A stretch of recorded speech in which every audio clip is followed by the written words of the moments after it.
What's up everybody, Felly B with the Weekend Warriors here. I got a quick and easy little life hack that should help improve your painting greatly.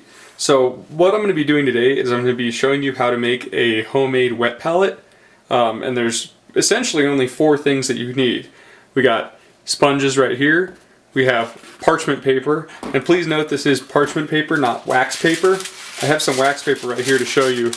Wax paper has no grit to it, it's completely smooth, whereas parchment paper is thick paper and it does have a grit to it so it can hold things. Then we need a Tupperware or a bowl. You can use a household bowl, you can use anything, as long as it can hold water without leaking. And I like this one because it has a sealable lid, so that way whenever you're done with it you can just seal it up and it's airtight. Alright, so what we're going to be doing is we're going to be putting the sponges inside of the Tupperware, or at least one sponge inside the Tupperware. I have an extra one. Then you're going to be taking the parchment paper, putting it on top of the sponge. Alright, so what I've done now is I've trimmed the sponge down just about 1/4 of an inch so it would fit in the container.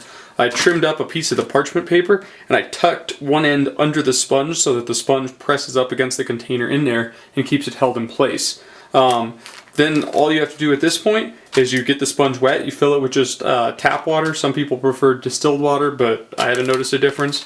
And then you basically have a palette that will keep your paint dry, and you just put your paint directly on here and it will be easier for smoother blending, and it will keep your paint drier for longer so that you can use it a lot longer without wasting a lot less paint. Alright, so what I've done now is I've added water to the top of the palette, or to the sponge under the palette, and now you can see that this is wet. You want to get this smoothed out so there's the least amount of air bubbles in there, and it will keep all your paint very smooth. The reason why I prefer the homemade one is because right here I have 45 feet of parchment paper, and I got all of these materials for 10 bucks. So it's a really cheap, inexpensive thing to do. I mean, you can probably do this for cheaper than you could buy a set of palettes for. And this will really improve your painting. Alright, that's all for today guys. This is Felly B signing off. Make sure to like, comment, and subscribe. And if you like the video, share it with your friends.